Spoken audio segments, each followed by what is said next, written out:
Good morning, good afternoon, and good evening, my dear friends and colleagues from the insurance industry. My name is Ariel Rivera, and I am your host of Fun Insurance Solutions.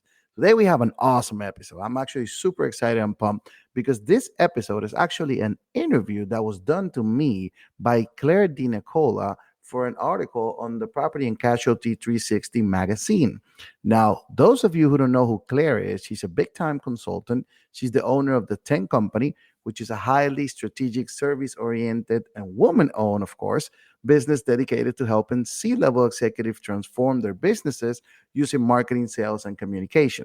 She works with Fortune 500 companies. I mean, you can imagine how excited I was being interviewed by her. Also, I want to add, Claire was the past president and CEO for Ivans. So, anybody in the insurance industry that has ever worked or know anything related to policy downloads and how carriers connect to our agency management system, well, almost all of it is done by Ivan. So she has plenty of experience in the insurance industry. She is a great person. She's a great colleague and a good friend. So I hope you all enjoyed this great episode from the interview that Claire DeNicola and I did recently.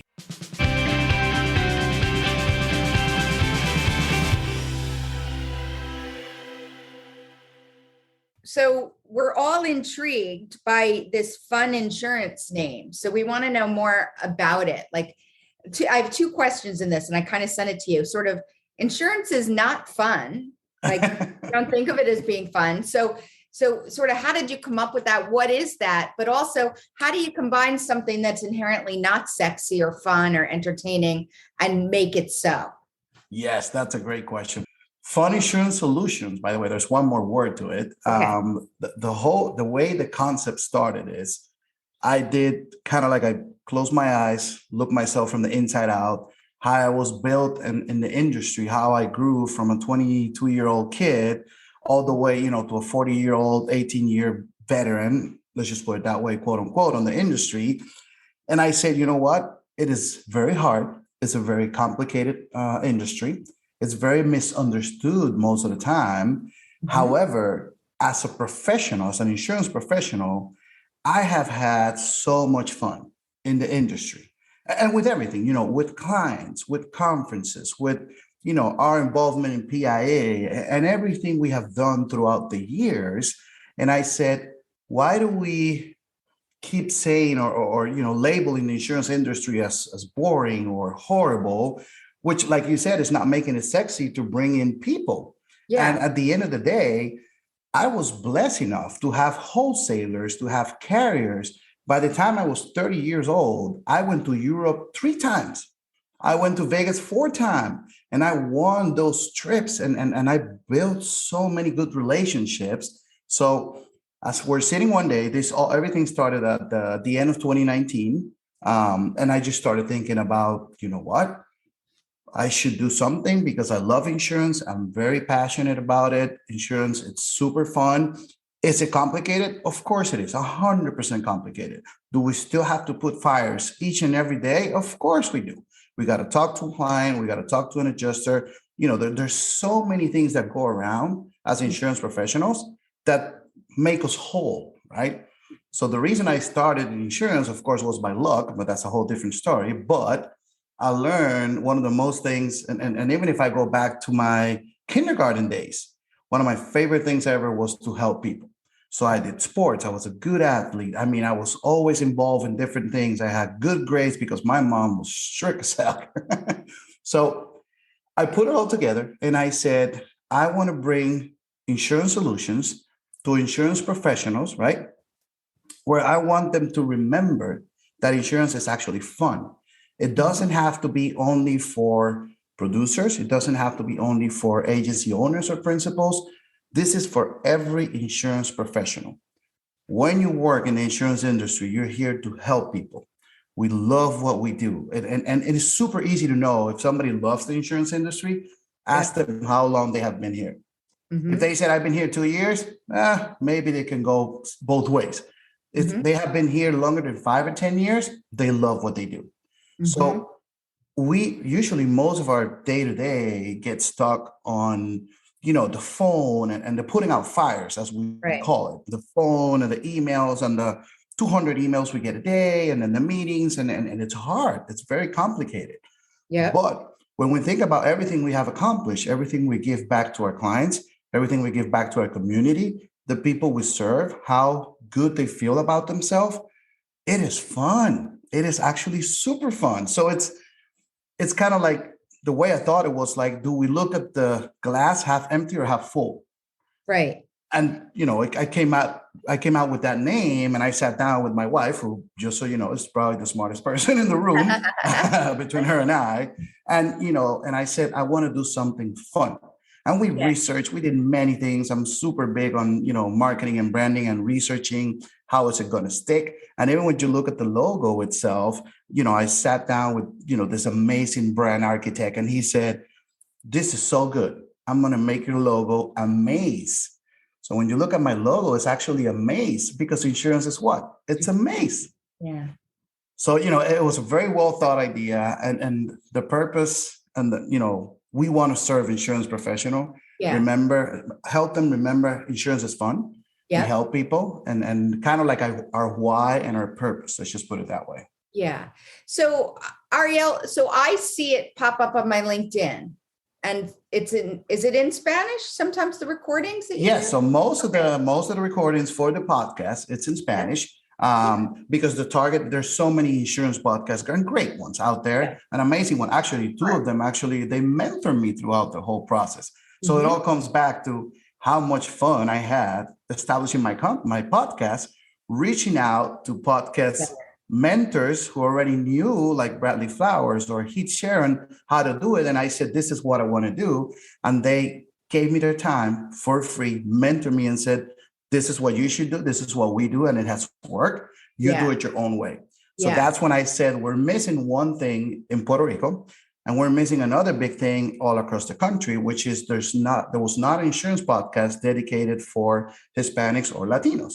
Mm-hmm. And that's what I said. This is going to be all about Hispanic, Latinos, and the people in Puerto Rico and the United States Virgin Island. And that's why most of our episodes are in Spanish. However, we do a lot of them in English. As well. And we bring people from different industries as well. So it's not about just the insurance, wording, and it's more about, it has nothing to do about me. It's all about sharing your story. Yeah. So I want the world to know who Clare DeNicola is, how she became an amazing consultant she is today, how she serves the insurance industry. And then people learn, they feel identified with you in some capacity. Yeah. And that's where it makes it fun. Yeah. So you're really telling people stories on that podcast. Yes. Stories, sharing ideas, sharing knowledge. I want to bring as much value as I can. Yeah. And I tell everyone, this is not about me. It's not my voice. I'm the host. And I can always input ideas and, my expertise, my counseling, my knowledge, but it's all about the people I bring in as guests. Yeah. Tell me who you are. And then, what made you the amazing professional you are today, Claire? Yeah. And it doesn't have to be insurance related. I brought psychologists. I brought Amy Blashka, who's a social media ghostwriter. She writes for Forbes magazine. She's huge and she's lovely. I brought a brand architect, a marketing guy. I brought a reinsurance guy. And this year, 2022, we're bringing a whole new different things. So it should be fun. That's very cool. So, but the Fun Insurance Solutions is bigger than the podcast, if I'm understanding you correctly, right? It's a whole brand related to marketing. And what do well, it's marketing for you, but it's sort of attaching fun and entertainment to your memories of insurance. So it's sort of busting up that idea of insurance is boring and slow. Yes. And one of the things that the reason I made it more about podcasting was, when I look at myself on the inside, I teach insurance, for the National Alliance, for the AIM Society, and I've been doing that for 12 years now. And most of the time when I teach, especially if it's in person, of course, due to COVID, mostly it's all Zoom now or go to webinar. But when you teach in person and you have a room of 60, 80, 100, 200 people, on the breaks, on the lunch, and when the seminar is done, people come to you. They ask questions about guidance, sometimes even questions about coverage. And when I did that, when I looked myself on the inside and I went back to my past and I said, let me put up together most of the questions I get from people. And we started writing it down. And it was mostly about soft skills. What are you Yeah. doing with this program? Who to use for CRM? So it wasn't even necessarily insurance related questions. And Mhm. that's where I said we have to make this more about being advisors. We do boot camps, we do workshops. Last year we did 3, 4 of them. This year we're going to do another 2 to 4 of them, where I different topics. It could be a social media topic. This is what I do. This Mhm. is what I'm doing, and I want to teach you how to do it. Mhm. You do what's best, what works best for you. But this Yeah. is what I recommend from my years of experience on this subject or on this topic. Yeah. So I turned it around to not just being podcasting and then just creating a whole company where we want to do, at the end of the day, we want to build it all the way to marketing, advisory, and consulting, and just keep building from there. And You at see the it as end, being even more. Is oh I yeah, didn't. I think we're Okay. just getting started. Uh-huh. We have had, we had an amazing 2021. It was our first full year, and we had an outreach of over 60,000 people between Yeah. all our platforms and social media and everything. So I never expected that, to be honest with you. So I had no idea this was going to happen and it was going to blow up that way. So I was very humble about it. And I said, Yeah. we're just getting started. I want to scale it to a point where our number one goal is to help insurance professional that can never change. So whether I Yeah. end up being the host or I bring you in, Claire, I want to do a special episode. Do you mind being the host? It's all about helping the insurance professionals. Yep. Okay. So it's just for fun, and it's all about helping others grow. And we do have our sponsors now and things like that. But it's Mhm. all about, helping others, keep it completely separate about this is not insurance. I'm not going to sell you a policy. I'm not going to help you with, how to build a policy for your client. I'm going to give you tips, ideas, and guidance. Yeah. But it's completely separate. This is Yeah. full marketing. Yeah. So let's talk though a little bit about your agency too, if you don't mind, which is No, some of not at the all. questions I said. So do you use, you are a happy person, you are a glass half full person. So do you use humor and entertainment, or have you, in working with your clients, your insurance clients, even though again, it's a tough subject? Yeah, it's a tough subject. It's complicated. It's most of the time it's misunderstood. Right. But to answer your question, yes, I do.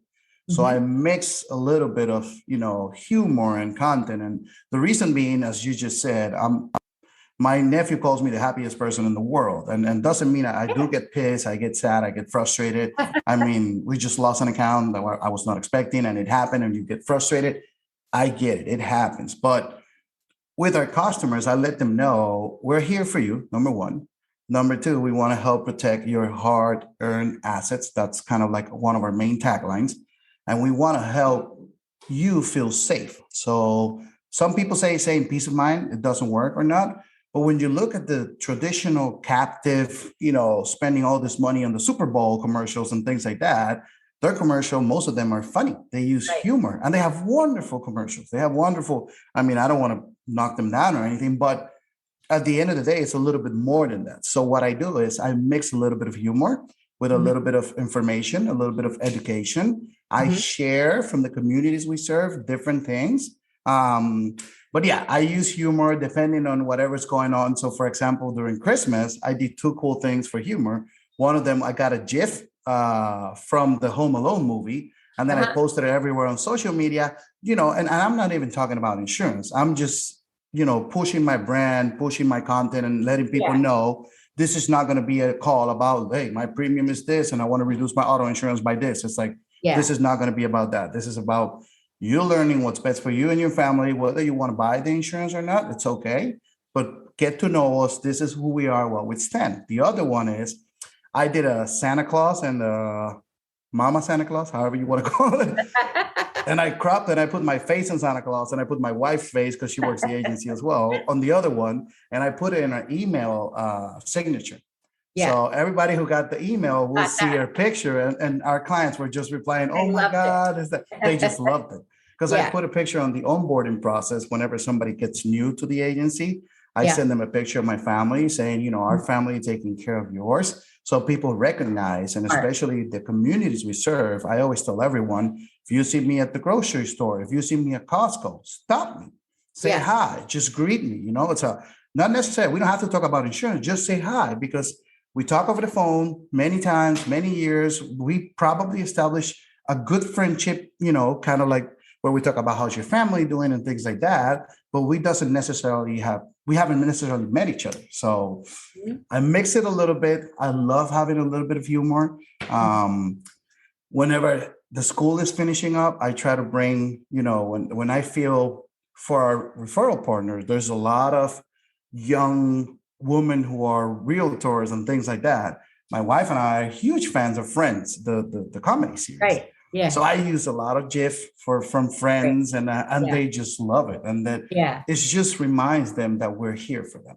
Yeah. Yeah. That's very smart. So this is really my last question, and you've sort of answered some of it, but I'd love to get quotes from you, which is, so using all that humor, and I love your explanation that it's not all fun and games, that it's a little fun and games, a little education, and caring, and it's this whole recipe. But do you feel it helps you connect with your customers? Does it like differentiate you? Does it enable a better relationship?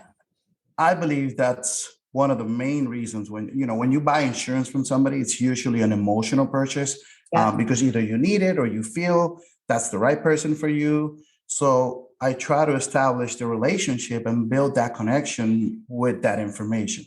So does everybody goes to our Facebook page and they like it? No, not everybody does it. Do we ask them to do it? Of course we do. And we explain to them and we let them know social media for us is for informational purposes. This is where we communicate some of the most important things for our clients. And we build and we establish a connection. We take pictures of ourselves. If my daughter is in a soccer league and she's playing, and I know that soccer league is for a community, so I take pictures of the soccer game. And then we post it to let them know we're here too. So establishing the relationship, it's so important. And you have to have that social media strategy where you combine, information, education, and humor by, to grow, because there's no I in team. You're not going to grow just by yourself. At the end of the day, you are the people who surround you. Yep. And if you surround yourself, you work your communities, you give back as much as you get, or even more, you will always establish a good relationship with them. Yeah. I think your use of the GIFs is very interesting because it doesn't particularly take you probably too long to find them. And then you send them out and they have that impact. And it's kind of a sort of a low bar way people can just have some fun, right? Oh yeah, and enjoy it. So we did. I did a Friends one for the Happy New Year, where on one of the episodes of Friends, Ross comes and I send that one on my email signature to every loan officer we work with. Does it take me 1 more minute to do a couple of clicks? Of course it does. Yeah. But I'm getting in return what I'm putting in. So I'm going the extra mile and let them know, listen, Happy New Year, and then you put the GIF. Yeah. So will that work with everyone? Not necessarily, but as a principle or as a way of doing business, it's gonna work because it's used out there, especially, a lot of the younger generations, they love using GIFs for everything. Right. Our culture from the Hispanic and Latino standpoints, we use the emojis for everything. I can send you probably 10 messages back and forth and it's all emojis. That's so fun. Because we like to show our feelings. So that's the psychology behind it. Is not, they don't know how to write. No, it has nothing to do. It's we like to show our feelings and our emotions because that's how we are.